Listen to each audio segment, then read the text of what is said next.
I'm Shawn Fleming with the Louisiana Developmental Disabilities Council. I'm here with a panel of people that are part of a larger group of people that have been collaborating to change how students with disabilities will be able to be promoted and graduate. The law that was passed this year is now Act 833. It was House Bill 1015. Has some significant changes to what IEP teams will be able to do to establish performance requirements for some students with disabilities so that they may be promoted and graduate with a regular high school diploma. As I said before, this was a collaborative effort, and we're prepared to make this implementation go as smoothly as possible and have the largest impact for the right kids across the state.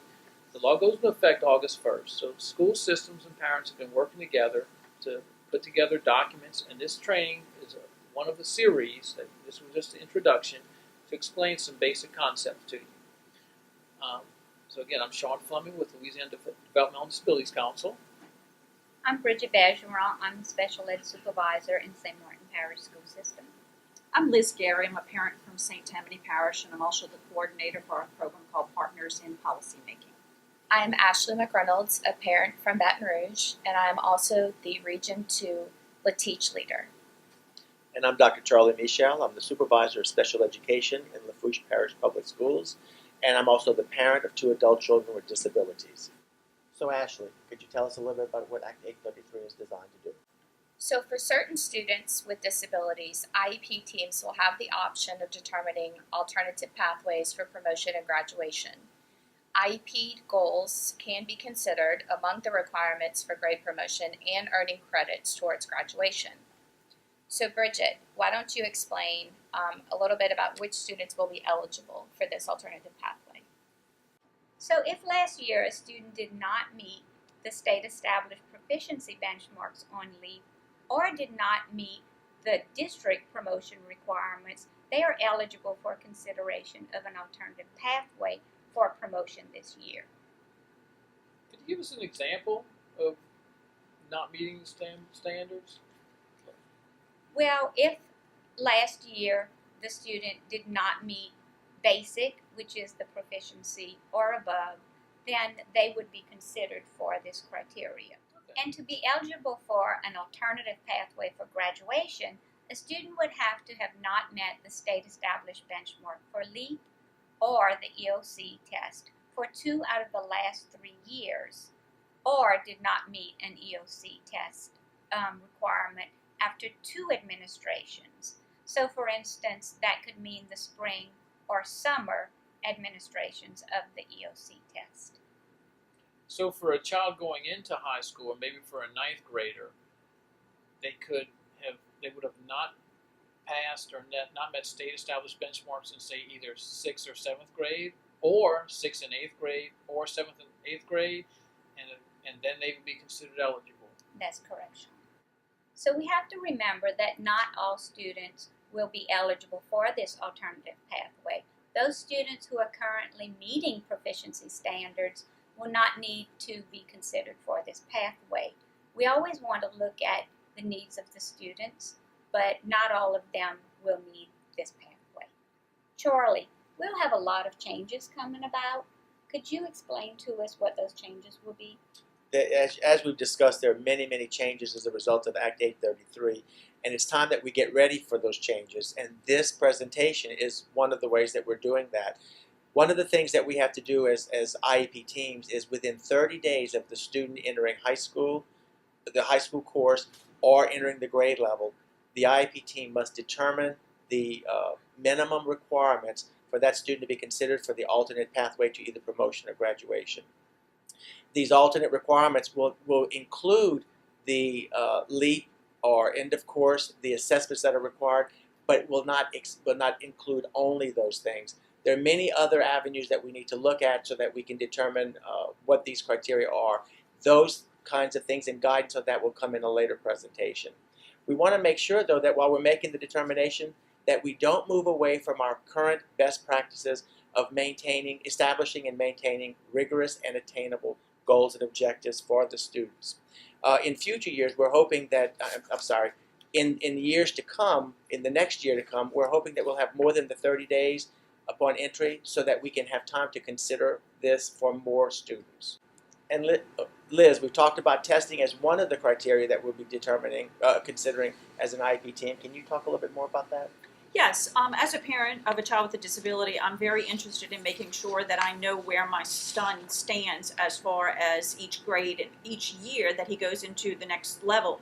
So I think it's very important, and I'm glad to know that we will continue to have these tests done for each and every one of the students, even those who are on this alternative pathway, and that teacher accountability and school accountability will also continue to be a part of this pathway. This does not change anything with the testing schedule. One of the concerns is that, you know, the state established benchmarks. If our kids are not able to meet those benchmarks, what happens with them with that? Well, the IEP team will be the determining factor. With me as a parent, they're determining what my son needs to go forward. And so many people have asked, you know, is this alternative pathway lowering expectations? Well, no, because at this point in time, my son is entering 5th grade, and they've been talking to me as early as 3rd grade as to whether or not my son should be on a diploma pathway or not. And so this pathway will give my son the option in the future to possibly have a diploma. And to further discuss the lowering of expectations and the concerns that might be a result, the way I view this, and I think many people in this collaborative effort have viewed it throughout the process of advocating for this law, is that what we're doing is we're now giving value to those rigorous and attainable goals and objectives that we've been having for our students with disabilities all along.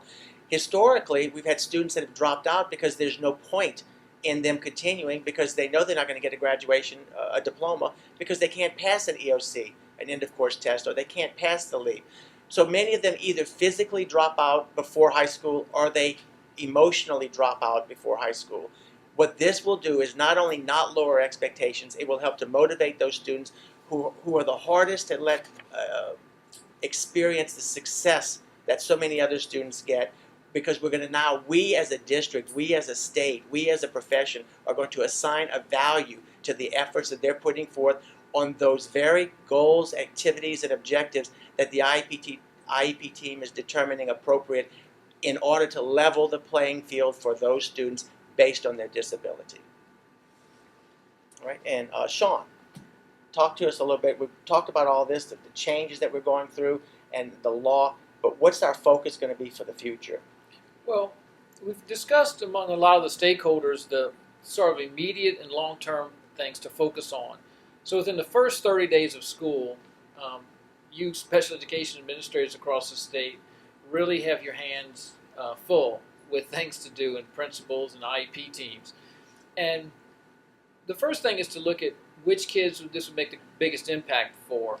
And we really see promotion not being as big of an issue. It still will always be an issue, but because of a lot of changes, and Bessie has relaxed a lot of the requirements for promotion, there's a lot of questions or uncertainty of what test and whether they'll be able to hold kids to, you know, passing certain tests if we're not sure where they are.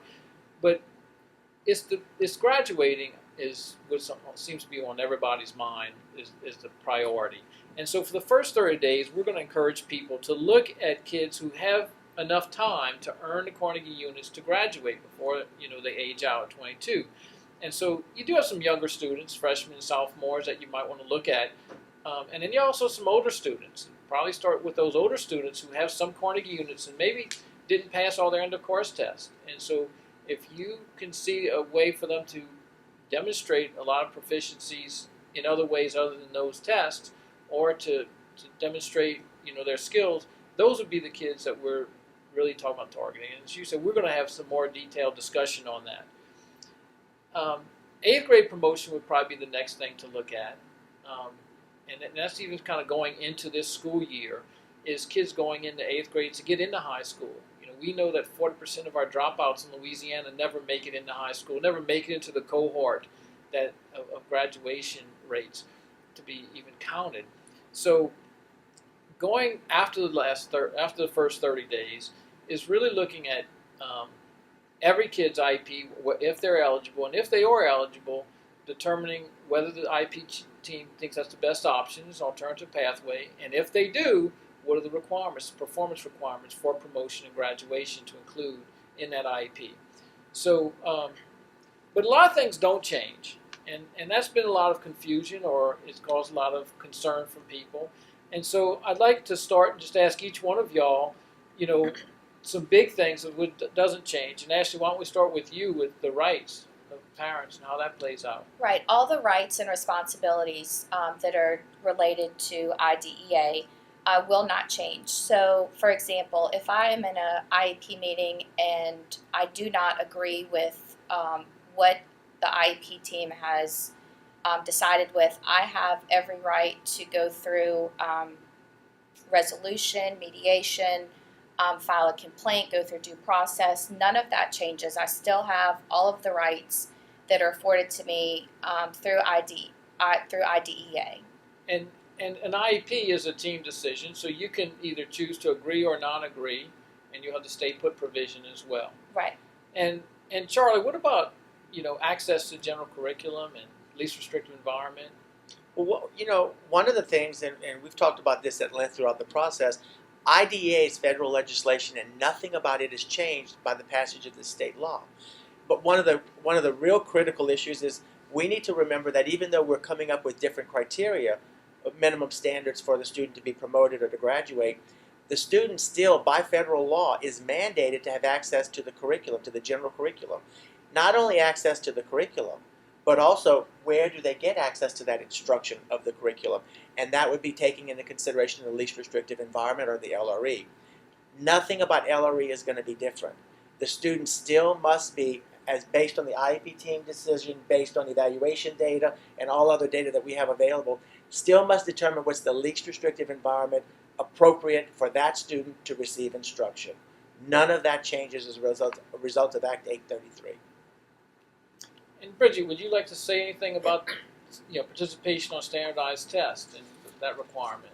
For our students with disabilities, regardless of what pathway they're on, will still be required to take all the mandated standardized tests that all students take. And accountability for students, schools, and districts will still be in place based on those standardized tests. Right. For students, with some students, it will be an individualized requirement, but they will still take into consideration their performance on those tests.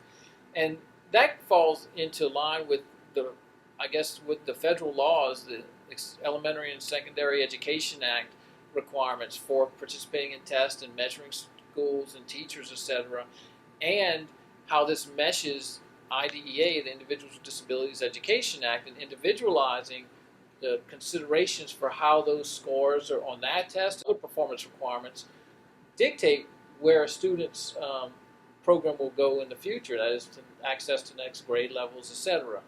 And so, Liz, would you like to share any last comments on parent rights? Well, just that the parents and students' rights are not changing, and how effective it's going to be even more that the IEP team, who is the closest to the student, will be the one making these determining factors for the alternative pathway. And I think this is a huge win for our families and the collaboration that we have now working with so many other groups in Louisiana now, and it's a huge success for us. Thanks. So there's a website that we've put together, and it has some information. We'll keep adding information as time goes on. It's on your screen now. It's www.laddc.org/promotion-diploma-pathways. This presentation and some other ones will be on that, as well as some documents that some special education directors and parents and advocates are creating to help guide IEP teams through this process. Thank you for listening.